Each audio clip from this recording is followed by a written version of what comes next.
So a quick update on what's happened so far. This week has been very successful. I have the new front brake set up. I've done some work on the rear swing arm to get the new shocks mounted, and I also painted the swing arm as long as I had it off. It was kind of rusty and didn't look that good. I replaced cables. I replaced the front brake cable. I replaced the clutch cable. I pulled off the gas tank here, which was just to facilitate getting its stuff under the tank. I couldn't do the clutch cable or the throttle cable without getting this off. I pulled off the air filters. It looks as though Honda intends you to replace this entire thing, and since I'm going to put aftermarket filters on in order to race the bike, I don't feel a lot of incentive, so I'll probably take a vacuum to this. So the next thing that I wanted to tackle was getting the front forks taken care of. That meant draining the oil first thing. So I popped the drain on the left fork here to drain out the old oil. Suffice to say, it's awful.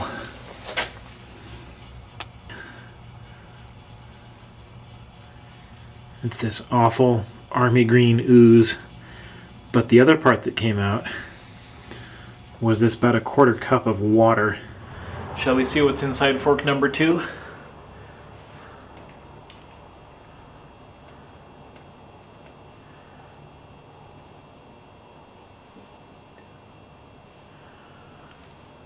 Apparently there's nothing inside fork number 2. Oh, there it is. Look, it's water and evil. Oh, it's a completely different color. What was in the other fork was this sort of dark army green. And what's in this is the right side fork. What's in this one is just awful white, gross. Oh, this is pretty much what I found when I pulled up the boot, except it was really thick. I've put carb cleaner on this trying to get it cleaned off. Oh, there's a spot of something gross there. I finally managed to get the forks both off, and now you can just see right there a little tiny bit of pitting that was on the right fork. Not very much, that's the only spot, and it's really minor. So that fork is going to be pretty salvageable.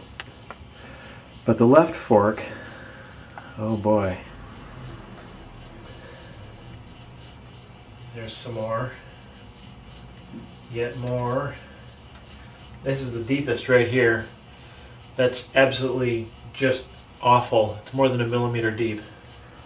That means that every time the fork slider, which is in here, the fork seal, runs over these pitted parts, it just tears up that seal. It just, if you can imagine, basically like a cheese grater running over this delicate rubber oil seal. It's bad. Well, the Sprocket Specialist has come through with another replacement front sprocket. I haven't tried to fit it yet. I've looked at it. It looks like it's pretty clear of burrs, but the only way to find out is to fit it. It's been about 2 weeks since I sent that first sprocket in, which I'm not entirely pleased about. It seems like they took a long time to get back to me.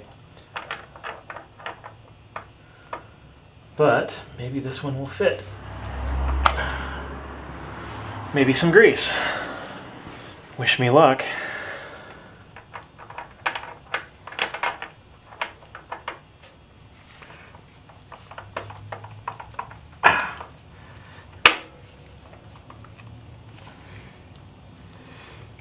Okay, well, that's progress, but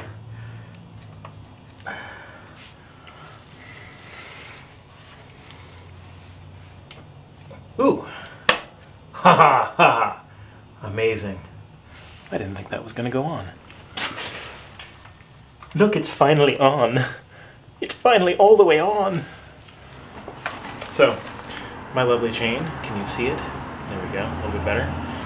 EK 428, which is the size, and it's 120 links, which is going to be 1 or 2 too many, but not terrible.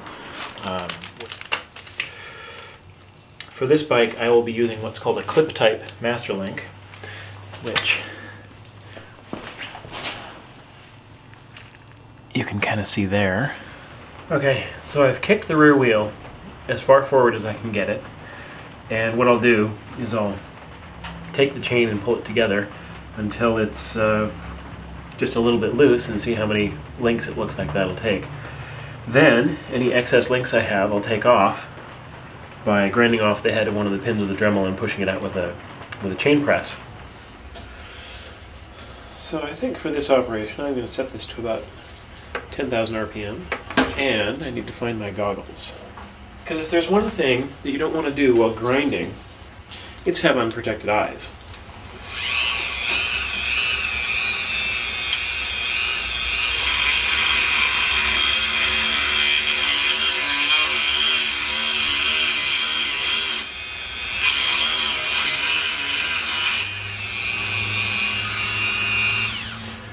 That should be good enough.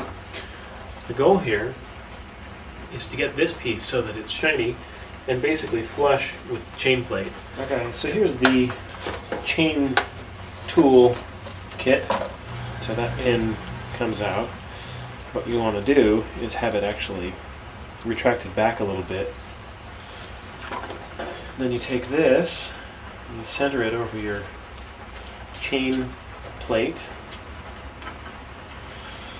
Then you just start pushing this through.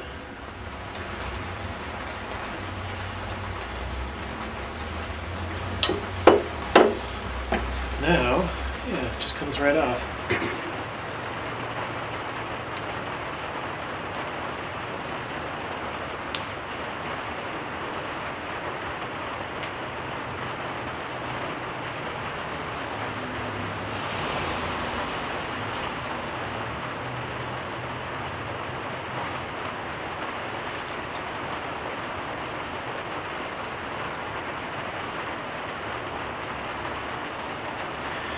No.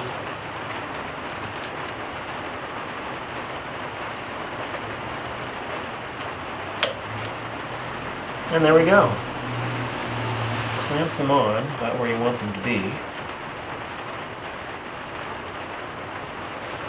And then press down. And the center part comes down and actually latches it. And then you just give them a pull. And they twist up on their own. Then you squeeze to release, and you're done. And you have a nice little piece of safety wire there. Voila, the safety wired master clip.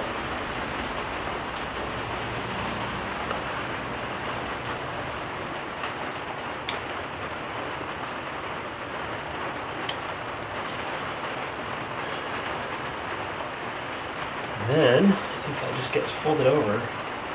Same idea.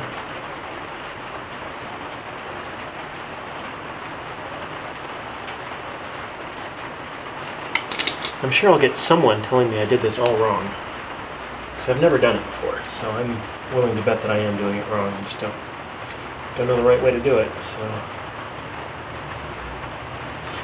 Fortunately, someone on YouTube will leave me a comment saying, "You did that all wrong." Because that's the way YouTube is, just totally helpful.